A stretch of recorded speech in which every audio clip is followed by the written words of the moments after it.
Cholera, a bacterial disease that causes severe diarrhea and dehydration. It is mostly spread in unsafe water and food that have been contaminated with human feces, now containing the bacteria, of course. Undercooked food, that's seafood, it's another common source for some people.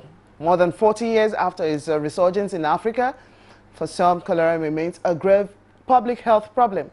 Now, from January to December 2010, Nigeria reported about 41,787 cases, including 1,706 deaths from 222 local government areas in 18 states of the country.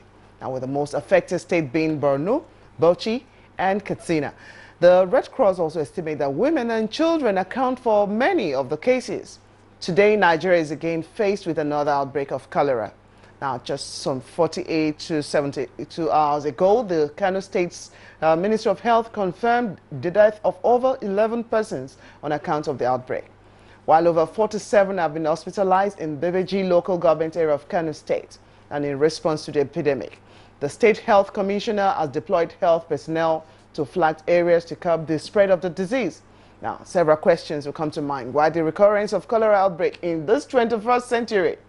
Now, how can it be tackled to forestall such recurrence? And what should members of the public do to avert the spread of this epidemic? These and many other questions will be addressed on the program. This is Nigeria Today. My name is Blessing Abu. Welcome to the program.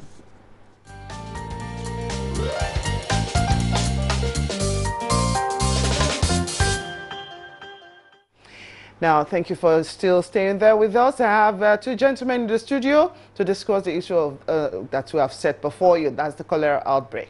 I'd like to introduce and welcome Dr. Emmanuel Agogo. He's the Deputy Director that's Deputy Director on Prevention with the Nigerian Center for Disease Control. Welcome to the program. Thank you very much. Also joining Emmanuel in the studio to shed more light on this aspect is Dr. Isaac Akuma Eboja.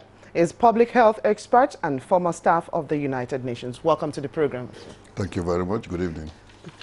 Now, gentlemen, despite the number of times we've had cholera, it will seem as if it's not ready to leave the nation in a hurry. What are we not getting right? Manuel. So, cholera is, like you rightly explained earlier, is a condition that happens because people get infected with the bug, which is transmitted through contaminated food and water. So there are three key things that predispose for outbreaks of cholera. There's poor water supply, unsafe water supply that is, poor management of feces, and thirdly, overcrowding. So those are the three key things that causes, the outbreaks of cholera. And like we know, we have these problems with us in this country. A lot of times in the north, like you said, in many of those areas, there's very limited water supply. And therefore, because of that, during the dry season, you tend to have outbreaks because people are concentrating in certain places to get water.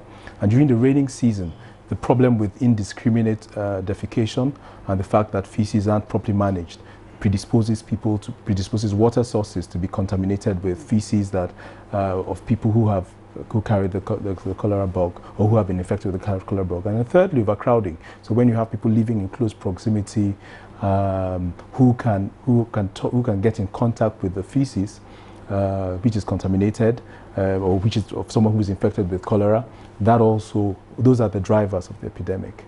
Okay, Dr. Apoja, this concern is of course, this situation is of great concern to every one of us. We have this constant breach of sanitation and even proper hygiene in the first instance. When we know these are things that predispose this for us, why are we still engaging in such, and why haven't we been able to curb that? Well, like many other problems that we have in the country, not everybody is able to comply. For example, good sanitation, adequate sanitation is a good example. If you go to the typical Nigerian village, many people still defecate outside. They don't have adequate sanitation. In other words, they don't have enough latrines. They don't cover their feces. And during the rainy season in particular, when they defecate and rain falls, the feces are moved into the rivers and streams from where they get their drinking water, and that's a problem. And then things like personal hygiene. we still have problem with personal hygiene. A lot of people don't wash their hands when they leave the toilet. That's a big problem. And even when they do, they don't use soap. And when you have an epidemic like that of cholera, it is not just washing hands, it's washing hands with safe water. If water is already contaminated and you use it to wash hands, it's like you've done nothing. Okay. You're only circulating the bacteria. Okay, but over time, we know usually it's something that is common during the rainy season, like you've also explained. Now, since we know about that, why is it that it still kind of catches unawares, especially government as well as even the people generally? I don't think that it is, excuse me, catching out unawares. I think it is behavioral problem. People are not changing their behavior. We need to change. We need to pay more attention to our personal hygiene, to our environment, to the food we eat, to the water we drink, and listen to health experts, let health staff in your locality, whatever they say, don't do, try not to do, what they teach for you to do, try to do those things.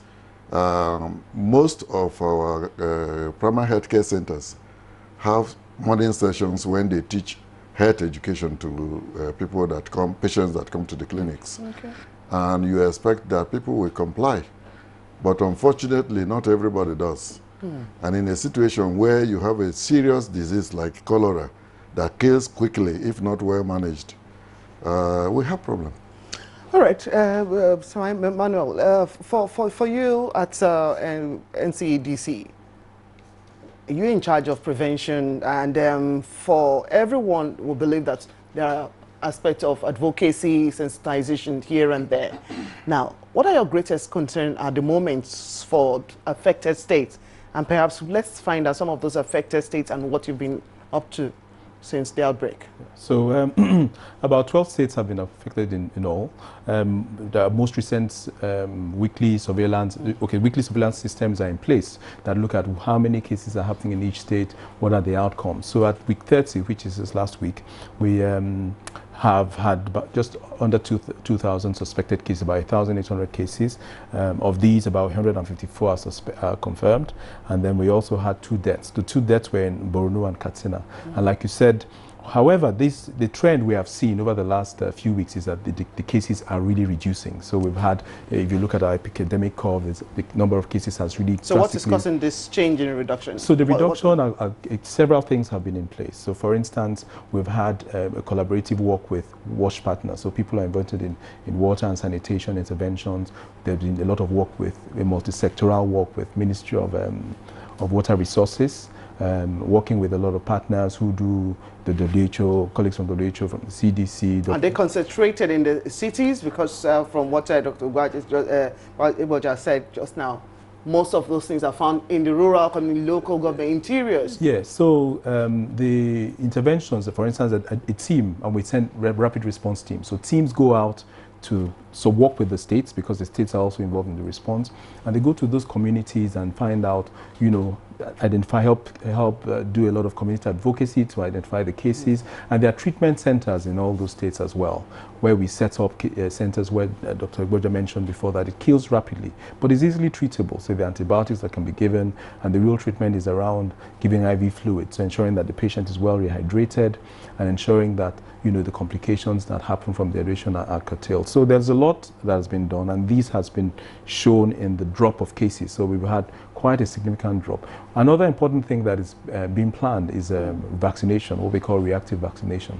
There's something called the oral cholera vaccine, which there actually has been a campaign in a couple of states, but there are 2 states, particularly Adamawa, that are going to be receiving a lot of interventions in terms of vaccination in the next week or 2. So we already have received vaccinations in the country, and going forward, there's also a plan to pre-position these vaccines in the states that we identify as hotspots, where from time to time we get these outbreaks. So which are these hotspot states? So the hotspot states are, like I said, some in the north, BAUCHI state, BORNO state, KANO. We've had such cases in Niger recently and in KATSINA. So we will be identifying with our partners, looking at the epidemic trends over time, and prepositioning in those states. What about south? Also know the heavy rain still coming on this one, and also there were indications that heavily populated areas such as Lagos and some other places, there are concerns about such as well. So in those kind of places, like Dr. Igbo just said, it's about ensuring that we strengthen the message about personal hygiene, washing your hands after you go to the toilet, making sure you drink safe water. So your water should be boiled or properly filtered, and also looking at ensuring that we get the message out that if people have symptoms that they think might be cholera, they get help quickly. So you start rehydrating yourself, and then you get help from a health professional as soon as you can. Well, let's get back to Dr. Isaac Iboja. Now, for most public observers, well, public health observers, they are concerned too that managing cholera has been on the kind of low side. People managing themselves effectively, not until you are rushed to the hospital. Well, it's good you get rushed to the hospital, but for cholera, I'm told it wouldn't give you much time, like maybe or some other kind of diarrhea and all of stuff, even though you're manifesting such symptoms. How should people manage such even before proper health care is given to them? Very important and very key. Even if a hospital is near you, what you do for yourself before you get to the hospital is very important. And for cholera, actually, it is very easy. Okay. I'm going to describe 3 things, and I'm going to use 3 adjectives to describe each of them. Okay. Safe water. Safe water. What we mean by safe is water treated with chlorine or iodine or boiled for at least 10 minutes. That makes water safe. Okay, so when you are going to bathe with water, let it not be raw water, water that has been boiled, so the bacteria in it has been killed, and water that has been treated. In other words, let it not necessarily be water that you are drinking, even water that you bathe with, that you brush your mouth with. Yeah, whatever you do with water, that water must be safe. Secondly, adequate sanitation. The way you dispose your feces is very important, and the way people defecate is very, very important. You mentioned southeast, southwest, and middle belt, and so on. No part of the country is safe as far as cholera is concerned. Let nobody pretend to think that because I'm here and it is only occurring in the north and therefore I'm safe. No, it can occur anywhere, especially during rainy season. Where floods and movements of water. Our habits are basically the same. And our villages, lifestyle in our villages are basically the same. And therefore, if it strikes here, it can strike there too. But the third one, personal hygiene.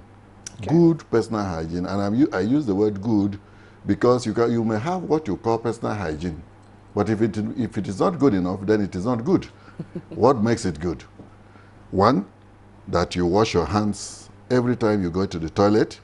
And not just wash your hand with disinfectant or with disinfectant soaps. Okay. There are many of them around now. And you wash your hand also with water if you are living in an area that cholera is occurring or the outbreak has already taken place. Make sure that the water you use, even for washing your hand, is already boiled. Otherwise, if you use untreated water, unsafe water to wash your hands, it's just like spreading the disease and carrying it along. It will still affect you. The food you eat, especially, you notice that in Nigeria we eat a lot of things that we don't wash. Garden egg, for example, maize, apple, banana, pineapple, carrot. A lot of times people take and say, no, it's okay, it won't do me anything, and they start eating.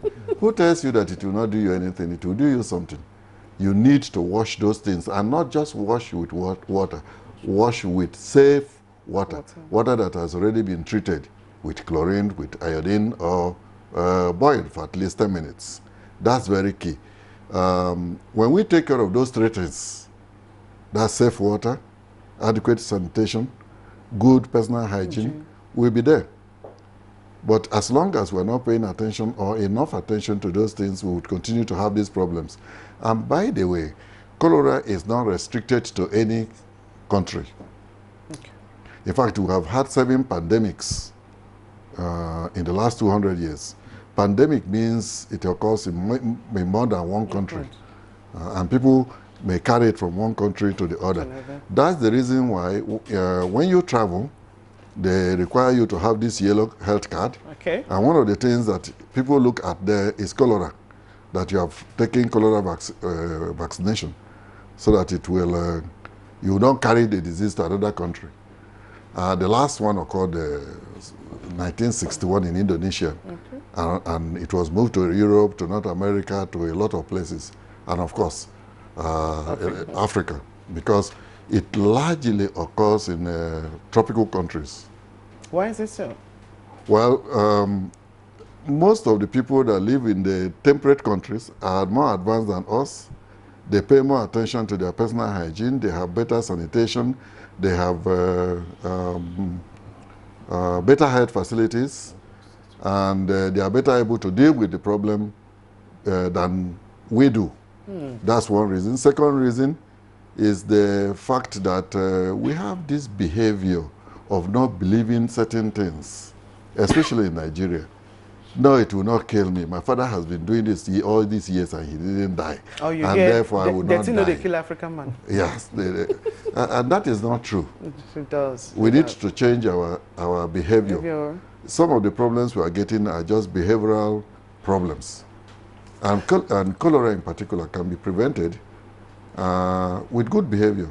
That's all. Okay, gentlemen, we'll take a pause here, and we'd like to get some feedback from Nigerians that were spoken to earlier about their knowledge of cholera and what they think can be done differently. We'll go to the street now to feel the pulse of these cross-sections of Nigerians.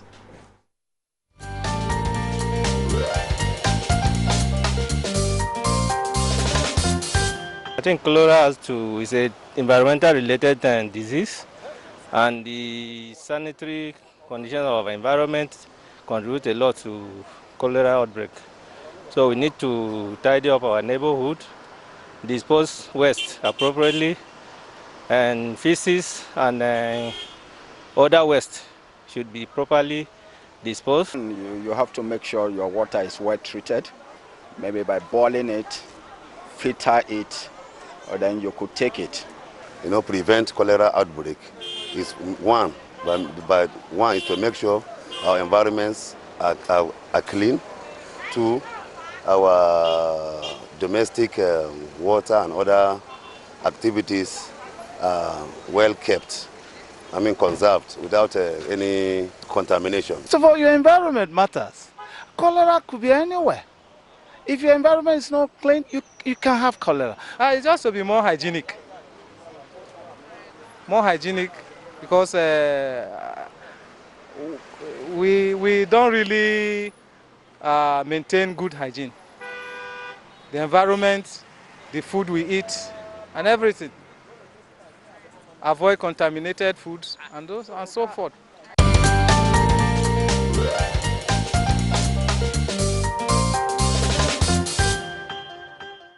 In Nigeria today, and our focus is on the cholera outbreak. Now, we just returned from the street, and the people there have their unfair knowledge of what to do and what cholera is all about. Now, everyone there is talking about proper hygiene, just like you've already started talking in the studio. Could there be means of proper surveillance, at least to checkmate some of this from before the outbreak itself, since we know it's something seasonal, and or at least the peak is during the raining season? Are there measures for surveillance to actually track some of those areas before we have such manifestation put in place by intercities? Yeah. So in the last 2 years that we've, especially in the NCDC, we've been trying to look at the problem of cholera.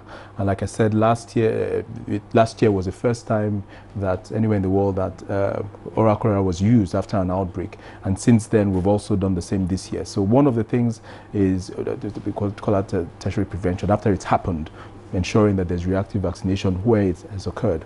However, we've also been doing things around working with partners to look at wash intervention. So ensuring that states at the state level and at the national level, there's more integration, more awareness of these outbreaks when they will happen. These hotspots, we do a lot of work with prepositioning. How has the response been with state government and other subnational? Well, I think governments? At the state level, a lot of the states have become very much more engaged.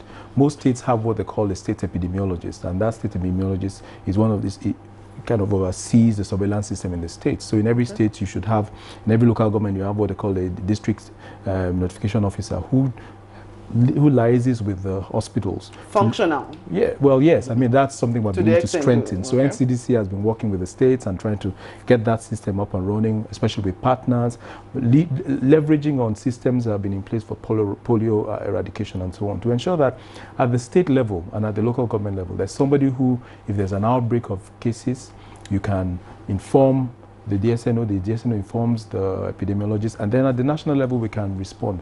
There's something that the Minister of Health, Professor Isaac Adewale, has said, that all of us epidemiologists, all of us are disease surveillance officers, you know, and if we attack it that way, where things happen in your community, the NCDC has on our website, www.ncdc.gov.ng, you go to our website, there are free phone numbers there which you can call and report if you see a case that you suspect to be cholera. And typically, cholera, the way it presents is that the patient will have a lot of loose stool. So loose stool, which is like rice water colored. So patient is pouring out with very loose stool very quickly, getting very dehydrated and very dry and very weak very quickly. So there are quite a few conditions that can cause diarrhea, but that is quite typical. So when you have a child, and just to mention as well, the analysis of the data we've had so far is that about 51% of the patients who have been affected in the recent outbreak across the country have been less than 14 years. So children, like you said earlier, more children absolutely are affected. So ensuring that, you know, mothers, when you see a child having diarrhea, don't take it for granted, oh, in Beledron or something. You know, you need to, you know, look closely and ensure that the child is properly rehydrated. And the thing about children is that they have a small size.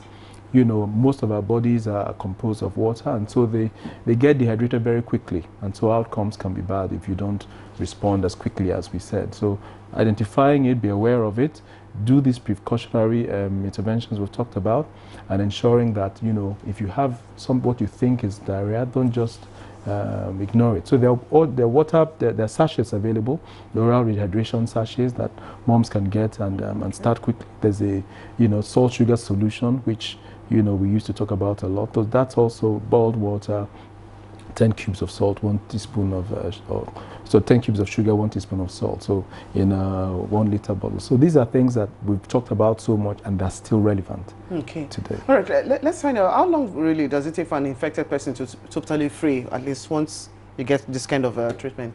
Dr. Ibaja? A few days, 3 to 5 days is okay. It doesn't take long. If you get in contact with the bacteria, it takes about 6 hours to 3 days or 5 days for you to come down with the disease. And once it has been attended to, treated, 3 to 5 days you are okay and you're on your way to your normal activities. But let me also re-emphasize something that we just talked about. Rehydration is the key issue once somebody has come down with diarrhea. Generally, it doesn't have to be cholera. Anytime somebody has diarrhea, that means that that person has lost or will lose a lot of water. And electrolytes. That's what we call electrolytes. There are small chemicals inside our body, potassium, sodium, chloride, and so on. When you lose them, your body system does not function properly. Your muscles don't contract the way they're supposed to, including the muscle of the heart and the lungs. So it means that you must have to replace the water that you lose, and sometimes you will also have to replace the electrolytes that you lose, especially water. So if somebody has diarrhea at home, especially in a case of cholera, make sure that the person gets rehydrated, meaning the person drinks a lot of water. Even if there's no medical facility around, boil water, give the person plenty of water. The person will be losing water, fluid from the vomiting. Can someone who has been taken care of be reinfected again? If yes, you're still... yes, yes, and cholera is contagious, meaning that if we are touching each other, it can come from me to you and you to me and so on and so forth. So in the household, if somebody comes down with diarrhea, that is cholera, the others could follow also. But the key to treatment at home, in the health facility or whatever, is to make sure that the water that is lost, the fluid that is lost from the body, is replaced. That doesn't necessarily mean that the disease is cured, but the likelihood of death is drastically reduced. Okay, what other information do we need to get in form of enlightenment for the public today? Yes, I know you've talked about personal hygiene, you've talked about safe water, and also you've talked about adequate sanitation, like I said. Any other information attempts that will actually help people stem the tide, even as we are seeing that the cholera outbreak is moving further? Yeah, I think one thing that we can't overemphasize enough is hand washing. A lot of infectious diseases that that happen have to do with coming in contact with infected fomites, or sometimes someone who's infected as well.